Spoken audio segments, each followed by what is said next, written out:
What's up everyone, I'm Eldritch, as promised bringing you my review for Total Warhammer. Total Warhammer, as part of the Total War franchise, is a strategy game that is divided into two parts. The first part is the campaign map on which you move your troops, research technologies, upkeep your towns and cities, and do all sorts of other managing tasks. The campaign overview section is entirely turn-based, and there are no real-time elements to this part of the game. But as soon as two armies meet, or as soon as you start sieging a city or one of your cities is being sieged, you have the option to either auto-resolve the combat or go into the battle and fight it yourself. If you do that, you will have control of the units in your army and will be able to fight it out in a real-time battle.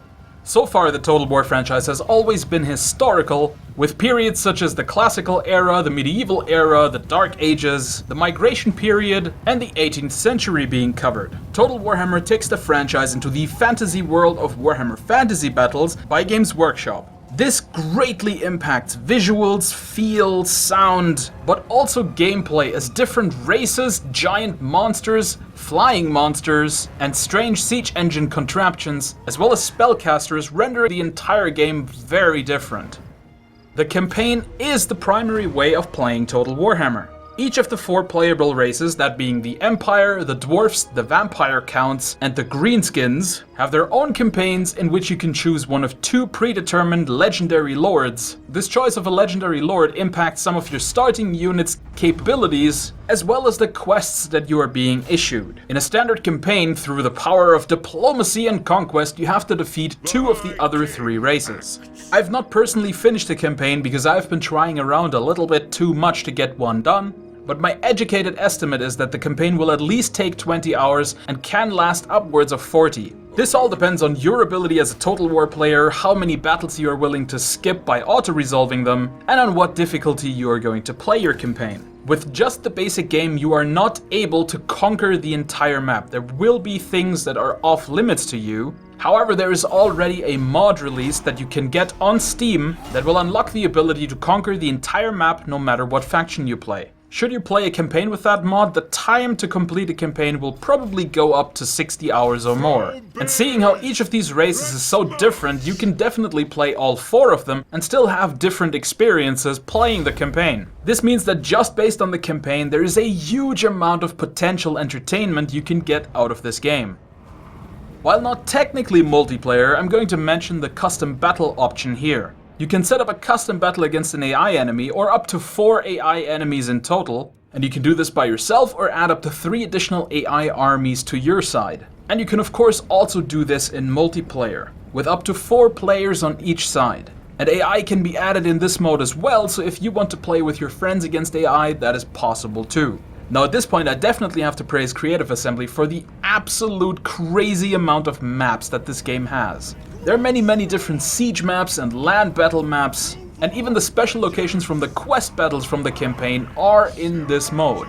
So you could potentially play custom battles against your friends or random strangers on the internet for months to come. And there are a lot of people playing custom battles. You can also play the campaign with a friend in co-op or versus mode, and while in the base game you'll have to choose different factions, but there is also a mod that was available from day one that takes one of the legendary lords from a faction and puts it into a minor faction of the same race, and that allows both of you to play the same race. So if both of you, for example, want to play Empire, you get the mod, and then one of you plays Karl Franz leading the faction of Reichland, and the other one plays Balthasar Gelt leading the faction of Steerland. Now at this point I want to mention one thing that I'm a little bit disappointed when it comes to both campaign and the multiplayer. And that is siege battle maps. While the siege battles themselves are still pretty damn fun, the maps lack a tiny little bit in variety. They all look incredibly cool, but the problem is that there really are only 2 types. One where you assault the side of a castle, and then one where you assault the corner of a castle.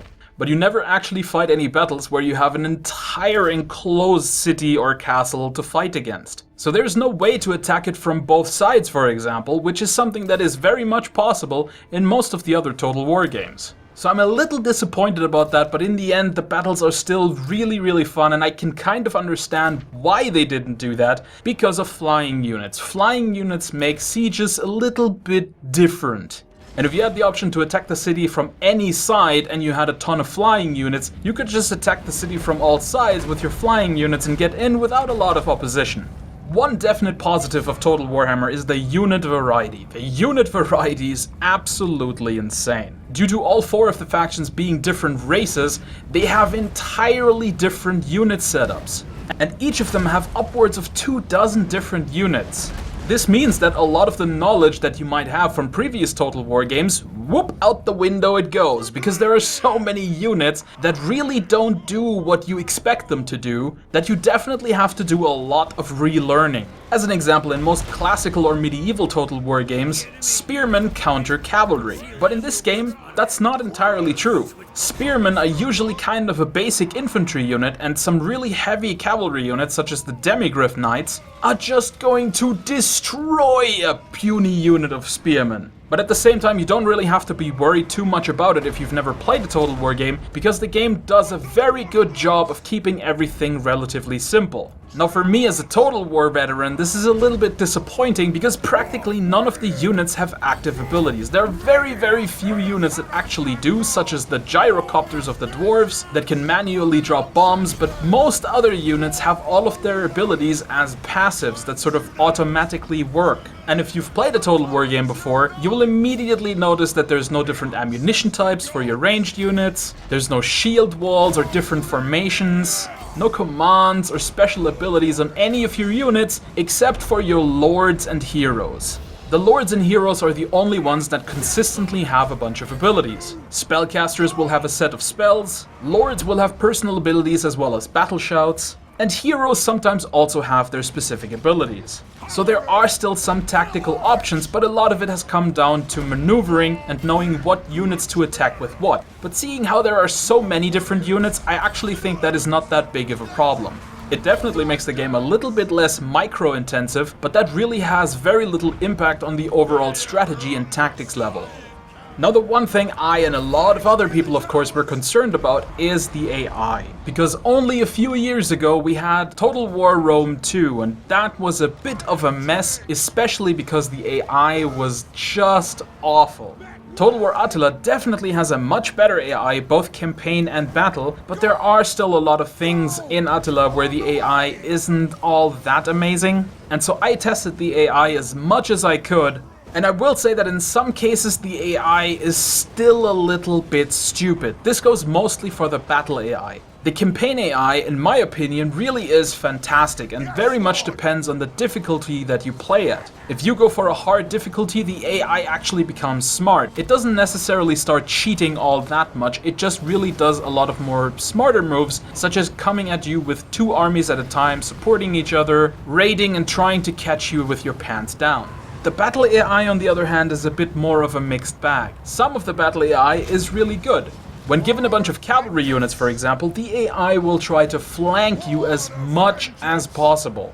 But then again, the large units, such as giants, are very susceptible to being kited around by fast units.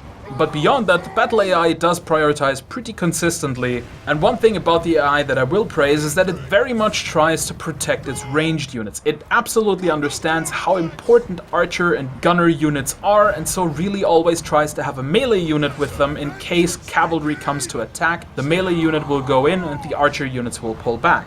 So all in all, I think the AI is adequate. I don't think it's amazing or overwhelming. It is light years ahead of the AI in Rome 2, but I would like to see some improvements, especially when Creative Assembly is going to release 2 additional expansion packs for this game to expand the available map and the armies and quests and all of that. They should really also try to improve the AI at least a little bit in this process. On the technical side of things, I really don't have that many complaints to make. In total, I think the game runs very nicely. There are a lot of graphic settings that allow you to tailor it exactly to your needs, but in general, the game will try its absolute best to keep your frames as high as possible. But some people are not going to like that, because the game will automatically downgrade some of your settings if you were to get into the below 30 FPS range. And unless you have an absolutely beastly computer, you are not going to be able to play the game at ultra graphic details.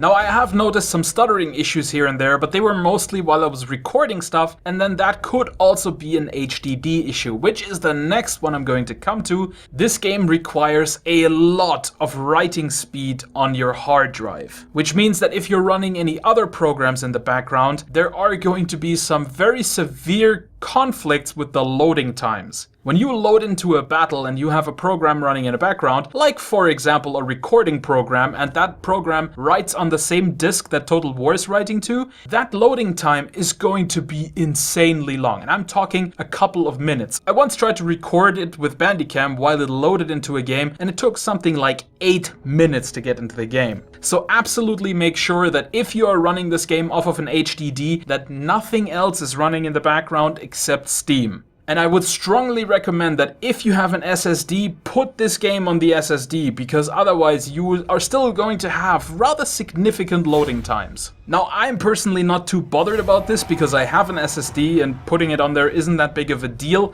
And at the same time, the game also is very expansive with a lot of graphics and a lot of textures and a lot of this and that, so that I can understand why there is so much loading happening.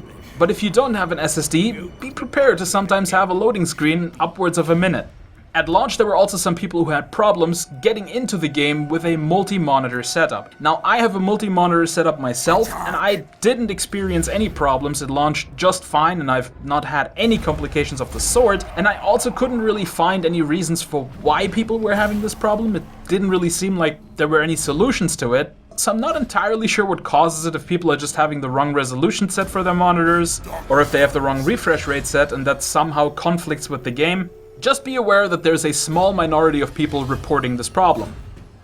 And now lastly, I'm going to talk about the Chaos Warrior DLC. I have no idea what's going to happen with the Chaos Warrior DLC after the first week, but during the first week of the game going live, which will probably end either on the 29th of May or the 31st of May, the Chaos Warrior faction DLC will be added to your game for free. It's highly likely that it's going to be a paid DLC afterwards, but I have no idea if it's going to be available right away or if it will be available in a couple of months. But if you're thinking about getting the game now and the Chaos Warriors being good or bad is the crux of your decision-making process, then I can make you feel better right now, because yes, the Chaos Warrior campaign is actually very good. Unlike the other 4 factions, you can actually start out with one of 3 different legendary lords: Kolek Sun Eater, Sigvald the Magnificent, and Archaon the Ever-Chosen. Chaos are a little bit different from the other factions though, because they don't actually settle any territories. Chaos just conquers and destroys and burns everything to the ground. So some of the building management falls away with Chaos, but there are other things added to it that you do have to manage, such as Chaos Corruption and upgrading your hordes. If you have played Total War Attila, the Chaos faction uses the exact same horde system that Attila uses,